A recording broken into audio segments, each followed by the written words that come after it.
Sine કરો આમાં. ભાભી તમે સાઈન કરી દો. વાંચી લે ભાઈ. હું હે પણ વાંચ.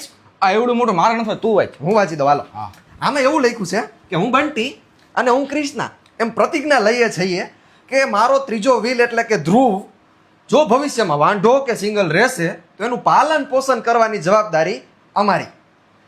અમે અમારા ઘરમાં એને એક સ્પેશિયલ રૂમ આપશું અને એને 3 ટાઈમ જે ભાવતું હોય એવું જમાડશું અને અમારી સંપત્તિમાં જેટલો ધ્રુવનો ભાગ થતો હોય છે એટલો એને આપશું અને ભવિષ્યમાં જ્યાં કે અમે ફરવા જાશું ત્યાં ધ્રુવને ભેગો લઈને જાશું, એકલા એકલા નહીં જાય અને હનીમૂનમાં જાશું તોય ધ્રુવને લઈને જાશું. રેડી?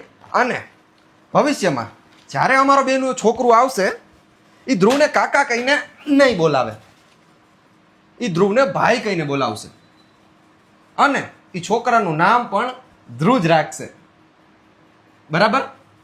અને ભવિષ્યમાં જો અમારું બ્રેકઅપ થાય કાંઈ પણ કારણોસર તો ધ્રુવને યોગ્ય એલેમની મળવી જોઈએ, કેમ કે આ રિલેશનમાં જેટલું અમારું યોગદાન અને બલિદાન છે એના કરતાં બહુ વધારે જ યોગદાન અને બલિદાન ધ્રુવે કરેલું છે. જેમ કે એની ગાડી, પેટ્રોલ, પૈસા, ટાઈમ. એટલે કાંઈ પણ કારણોસર અમારું બેયનું બ્રેકઅપ થાય તો ધ્રુવને યોગ્ય હકનું રકમ મળી જશે. આ બધી વસ્તુથી તમને કઈ વાંધો છે ભાઈ? નથી ને ભાભી તમને? હા તો વાંધો નહીં, હવે બેહો તમે તમારે.